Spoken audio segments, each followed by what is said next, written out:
बिस्मिल्लाहिर्रहमानिर्रहीम। अस्सलामुअलैकुम नाज़रीन, मैं हूँ ज़ैन अली। नाज़रीन कराम, 23 जुलाई है और दिन है मंगल का। देखिए, अगर ये कहा जाए कि इस टाइम पूरी रियासत सिर्फ एक कोशिश में लगी है कि किसी तरह आईनी तरमीम करके चीफ जस्टिस काजी फायज़ ईसा को एक्सटेंशन मिल जाए तो गलत ना होगा। और हम सब ये भी जानते हैं कि इमरान खान जो इरादा कर लें वो काम फिर इमरान खान करके रहते हैं। यानी एक तरफ रियासत काजी साहब को हर सूरत में एक्सटेंशन देना चाहती है, तो दूसरी तरफ इमरान खान इस एक्सटेंशन का रास्ता रोकना चाहते हैं। इमरान खान हर सूरत में काजी साहब को घर भेजना चाहते हैं और दिलचस्प बात यह है कि इस दफा फिर इमरान खान का तीर बिल्कुल निशाने पर लगा। पिछले चंद घंटों के अंदर चीफ जस्टिस काजी फायज ईसा के खिलाफ एक और बहुत बड़ा फैसला आ गया। मेरी नजर में अब तक की सबसे कामयाब मूव इमरान खान ने काजी फायज ईसा की एक्सटेंशन को रोकने के लिए चल दी है।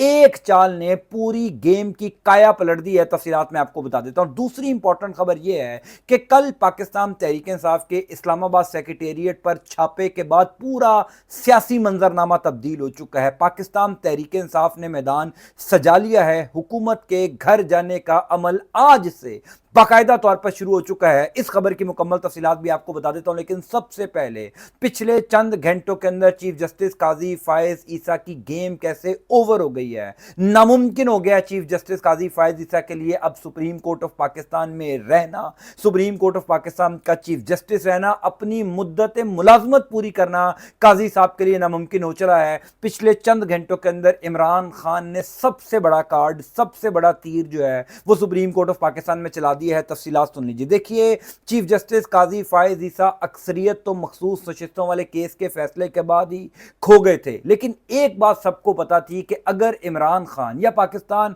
तहरीक इंसाफ चीफ जस्टिस काजी फायज ईसा के खिलाफ रेफरेंस सुप्रीम जुडिशल काउंसिल में दायर करेगी तो शायद काजी साहब को हटाया ना जा सके, क्योंकि काजी साहब सुप्रीम कोर्ट ऑफ पाकिस्तान में तो अक्सरियत खो चुके हैं, लेकिन सुप्रीम जुडिशल काउंसिल के अंदर अभी भी चीफ जस्टिस काजी फायज ईसा के पास अक्सरियत है, क्योंकि सुप्रीम जुडिशल काउंसिल में एक मेंबर इस्लामाबाद हाई कोर्ट के चीफ जस्टिस हैं, यानी जस्टिस आमिर फारूक साहब, जो सबको पता है कि काजी साहब के करीबी हैं। फिर बलूचिस्तान हाई कोर्ट के जो चीफ जस्टिस हैं काकड़ साहब, वो भी काजी साहब के करीब है। सो काजी साहब के पास अभी भी सुप्रीम जुडिशल काउंसिल में नंबर ज्यादा है। अगर काजी साहब के खिलाफ कोई रेफरेंस दायर होगा भी तो वह बेसूद चला जाएगा। इसी वजह से इमरान खान ने वो कार्ड खेला है, वो तीर चला है जो चीफ जस्टिस काजी फायज ईसा के वहमो गुमान में नहीं था। वैसे तो पिछले 1.5-2 साल से इमरान खान की तमाम तर चालें कामयाब हुई हैं। यानी एक ऐसा शख्स जिसके खिलाफ पूरी रियासत हो, रियासत के तमाम तर इदारे हों, मीडिया नैरेटिव बना रहा हो, हुकूमत हो,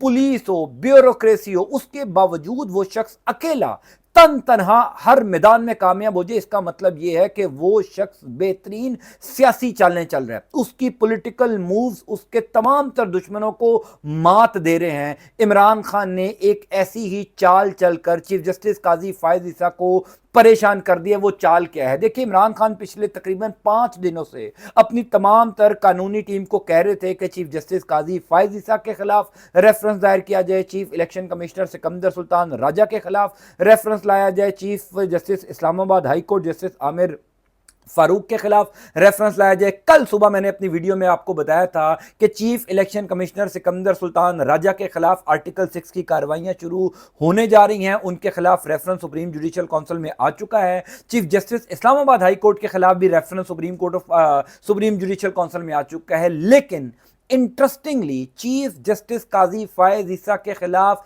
रेफरेंस सुप्रीम जुडिशल काउंसिल में नहीं आया। चीफ जस्टिस काजी फायज ईसा के खिलाफ रेफरेंस उस जगह पर आया है जहां पर काजी साहब को शिकस्त, काजी साहब के खिलाफ कार्रवाई, या यूं कह लीजिए कि काजी साहब को हर सूरत में वहां पर हार मानना पड़ेगी, क्योंकि कुछ दिन पहले उसी कमेटी में, यानी जहां पर रेफरेंस इमरान खान ने भेजा है, उसी कमेटी में काजी साहब को बदतरीन शिकस्त हुई थी। 3-4 दिन पहले मुस्लिम लीग नून ने जो मखसूस नशिस्तों वाले केस की नजरसानी दरखास्त सुप्रीम कोर्ट ऑफ पाकिस्तान में दायर की थी, उस दरखास्त को कब समाअत के लिए मुकर्रर किया जाए, प्रैक्टिस एंड प्रोसीजर कमेटी यानी सुप्रीम कोर्ट ऑफ पाकिस्तान के तीन जजेस, chief justice Qazi Faez Isa, upcoming chief justice Mansoor Ali Shah साहब और उनके बाद बनने वाले चीफ जस्टिस मुनीब अख्तर साहब, प्रैक्टिस एंड प्रोसीजर कमेटी में शामिल इन तीनों मेंबरान ने मुस्लिम लीग नून की दरखास्त समात के लिए कब मुकर्रर हो एक इजलास बुलाया था। अमूमी तौर पर हर समात से पहले, हर दरखास्त आने के बाद ये तीनों बैठते हैं और डिसाइड करते हैं कि इस समात को कब मुकर्रर करना है, इस समात में बेंच में कौन कौन से जजेस शामिल होंगे। प्रैक्टिस एंड प्रोसीजर बिल के बाद चीफ जस्टिस से यह इख्तियार लेकर सुप्रीम कोर्ट ऑफ पाकिस्तान के तीन जजेस को यह इख्तियार दे दिया गया है, टॉप के जो तीन जजेस होते हैं, कि वो डिसाइड करते हैं। अब नून लीग की यह दरखास्त काजी साहब फौरी तौर पर समात के लिए मुकर्रर करवाना चाहते थे, लेकिन उस कमेटी में चीफ जस्टिस काजी फायज ईसा को तरीन शिकस्त हुई, यानी 2-1 से काजी साहब के खिलाफ फैसला आया। काजी साहब नून लीग को हर सूरत में मखसूस नशिस्तें देना चाहते थे, जबकि सैयद मंसूर अली शाह और जस्टिस मुनीब अख्तर साहब ने कहा कि सितंबर के दूसरे हफ्ते में मखसूस नशिस्तों वाले केस की समात जो है नजरसानी दरखास्त पर दोबारा समात मुकर्रर होगी और फैसला दोनों जजेस के हक में गया, क्योंकि काजी साहब वहां पर भी अकलियत में रह गए। इंटरेस्टिंगली इमरान खान ने कल यानी रात को जो अडयाला जेल में इमरान खान की अपनी कानूनी टीम से मुलाकात हुई है, उस मुलाकात के अंदर इमरान खान ने अपनी कानूनी टीम को सुप्रीम जुडिशियल काउंसिल में रेफरेंस दायर करने का नहीं कहा। यह हुक्म दिया इमरान खान ने कि चीफ जस्टिस काजी फायज ईसा के खिलाफ reference practice and procedure committee में दायर किया जाए, यानी वो कमेटी जहां पर ऑलरेडी काजी साहब हार चुके हैं, जहां पर काजी साहब का बचना नामुमकिन है। मंसूर अली शाह साहब और जस्टिस मुनीब अख्तर साहब, ये दोनों वही जजेस हैं जो मखसूस नशिस्तों वाले केस का फैसला तहरीक इंसाफ के हक में दे चुके हैं। ये दोनों वही जजेस हैं जो चीफ जस्टिस काजी फायज ईसा के कंडक्ट और ओवरऑल जो इस टाइम अदालती माहौल है, जहां पर जजेस चीफ जस्टिस काजी फायज ईसा से बददिल हो चुके हैं, ये दोनों जजेस सरे फहरिस्त हैं चीफ जस्टिस काजी फायज ईसा के खिलाफ। और अब तो बड़ी अदालतों में कहा जाता है कि एक लॉबी काजी साहब की है और एक लॉबी जस्टिस मंसूर अली शाह साहब की है। तो इमरान खान ने प्रैक्टिस एंड प्रोसीजर कमेटी के सामने अब से कुछ देर पहले, यानी आज मंगल का दिन है 23 जुलाई, अब से कुछ देर पहले ये रेफरेंस दायर कर दिया और उस रेफरेंस के अंदर इमरान खान ने लिखा है कि मेरे तमाम तर cases chief justice Qazi Faez ईसा ना सुने, मैं चीफ जस्टिस काजी फायज ईसा के खिलाफ अदम एतमाद का इजहार करता हूं। और यह भी हवाला दिया कि काजी साहब के खिलाफ एक रेफरेंस आया था, काजी साहब उस रेफरेंस का जवाब देने में नाकाम रहे थे। काजी साहब की अहलिया सरीना ईसा का भी हवाला इस रेफरेंस के अंदर दायर किया गया।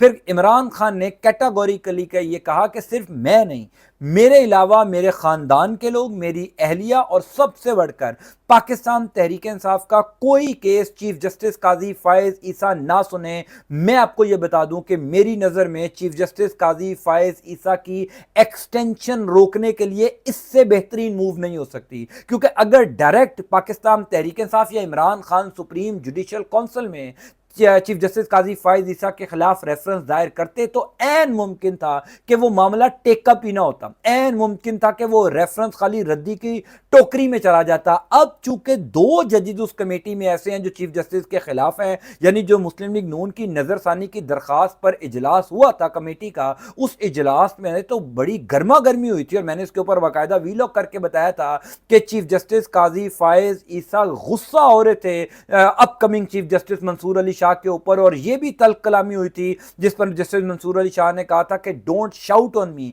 शहर इक़्तिदार में हर रिपोर्टर को इस बात की खबर है कि काजी साहब इन दोनों जजेस से शदीद नाला हैं, शदीद इन जजेस से नाराज हैं, क्योंकि काजी साहब को यह लगता था कि ये दोनों जो सीनियर जजेस हैं ये सुप्रीम कोर्ट ऑफ पाकिस्तान में काजी साहब के साथ आंखें बंद करके खड़े होंगे। अब इन कमेटी में रेफरेंस भेजने का मतलब पहली बात तो यह है कि आइंदा जब भी कोई पाकिस्तान तहरीक इंसाफ की दरखास्त सुप्रीम कोर्ट ऑफ पाकिस्तान में जेर समात आने जारी होगी, ये दोनों जब प्रैक्टिस एंड प्रोसीजर कमेटी में बैठेंगे तो सबसे पहले ये बात कहेंगे कि क्योंकि इमरान खान, क्योंकि इस जमात के सरबराह आपके ऊपर अदम एतमाद का इजहार कर चुके हैं, सो लिहाजा लीगली मॉरली आप जो हैं वो इखलाकी तौर पर आप इन केसेस की समात में नहीं बैठ सकते, क्योंकि प्रैक्टिस एंड प्रोसीजर कमेटी ने ही ये डिसाइड करना होता है कि supreme court of Pakistan Pakistan के कौन से जजेस, कौन सा बेंच किसकी दरखास्त पर समाअत करेगा। सो चीफ जस्टिस काजी फायज ईसा के वहमो गुमान में नहीं था पिछले चंद घंटों के अंदर इमरान खान ने कौन सा बड़ा कार्ड खेलकर सबको परेशान कर दिया है, क्योंकि इस टाइम चीफ जस्टिस अगर पाकिस्तान तहरीक इंसाफ के बेंच से या पाकिस्तान तहरीक इंसाफ की दरखास्तों से अलग हो जाते हैं तो game is over. Chief justice Qazi Faez Isa का एक्सटेंशन वाला ख्वाब नामुमकिन हो जाएगा। सबसे बढ़कर मखसूस नशिस्तों वाले केस की जो नजरसानी दरखास्त है, अगर उस नजरसानी दरखास्त से ही पाकिस्तान तहरीक इंसाफ काजी साहब को पीछे हटाने में कामयाब हो जाती है तो अब आप खुद समझ जाएं कि अगर नजरसानी दरखास्त ही काजी साहब नहीं सुनेंगे तो मखसूस नशिस्तें तो हर सूरत में पाकिस्तान तहरीक इंसाफ को मिलनी है। सुप्रीम कोर्ट ऑफ पाकिस्तान का पहले ही फैसला आ चुका है। बहरहाल बड़ी इंपॉर्टेंट मूव इमरान खान ने यह की है। दूसरी इंपॉर्टेंट बात यह कि कल पाकिस्तान तहरीके इंसाफ के जो मरकजी सेक्रेटेरिएट पर छापा पड़ा उसके बाद पॉलिटिकल जो टेम्परेचर है इस्लामाबाद का वो बड़ा हाई हो चुका है। कल शाम को इमरान खान की जो अपनी लीगल टीम और पॉलिटिकल टीम से मुलाकात हुई उसमें इमरान खान ने 3-4 चीज़ों की मंजूरी दी है। पहली तो यही थी जो मैंने आपको बताया कि सुप्रीम जुडिशल काउंसिल में नहीं, प्रैक्टिस एंड प्रोसीजर कमेटी के सामने काजी साहब के खिलाफ रेफरेंस दायर किया जाए। दूसरा इंपॉर्टेंट बात जो इमरान खान ने बाकायदा तौर पर अपने दस्तखत करके अपनी तमाम तर सियासी टीम को भिजवाई वो ये थी कि जुमे वाले दिन से हर सूरत में मुल्क गिर एहतजाज शुरू किया जाए। जो अभी हालिया पकड़ दकड़ शुरू हुई है, कल भी मैंने आपको अर्ज की थी कि ये जो एक लड़ाई है अब ये खतरनाक हद तक बढ़ गई है, बैड टू वर्स्ट हो चुकी है। पहले खराब थी अब भयानक हो चुकी है, क्योंकि अदलिया पाकिस्तान तहरीक इंसाफ को रिलीफ देती जा रही है, जजेस इंसाफ पर मबनी फैसले करते जा रहे हैं। शहबाज शरीफ की हुकूमत के लिए किसी सूरत ये हजम नहीं हो रही बात कि अदालतें पाकिस्तान तहरीक इंसाफ को रिलीफ दें। जुमे वाले दिन से पाकिस्तान तहरीक इंसाफ मुल्क गिर एहतजाज करने जा रही है। पार्लियामेंट के बाहर भी, तमाम तर सूबाई असम्बलियों के बाहर भी शदीद एहतजाज किया जाएगा। इन तमाम चीज़ों के अंदर शहबाज शरीफ की हुकूमत के घर जाने का अमल शुरू हो चुका है। देखिए, जब भी पॉलिटिकल अनरेस्ट होगा, जब भी सियासी सरगर्मियां तेज होंगी, पाकिस्तान तहरीक इंसाफ सड़कों पर आएगी, तमाम तर इनके MNA MPA सड़कों पर आएंगे तो सबसे ज्यादा नुकसान शहबाज शरीफ की हुकूमत का होगा। ख्वाजा आसिफ तो ये कह ही चुके हैं आसमा शराजी के प्रोग्राम में कि हमें नहीं लग रहा कि नवंबर से आगे हमारी हुकूमत जाएगी। फिर फिच की भी वो रिपोर्ट थी कि जो पॉलिटिकल अनरेस्ट इस टाइम हो रहा है, शहबाज शरीफ की हुकूमत ज्यादा देर नहीं चल सकती। अलबत्ता पाकिस्तान तहरीक इंसाफ अब ये तय कर चुकी है कि शहबाज शरीफ की हुकूमत को महीनों बाद नहीं, दिनों बाद घर जाना है और उसका अमल अब शुरू हो चुका है। मैं बहरहाल आपको इंशाअल्लाह अपडेट करते जाऊंगा। अल्लाह ताला आपका आपके खाना कामयाब नासिर हो। अंटिल नेक्स्ट टाइम, अल्लाह हाफ़िज़।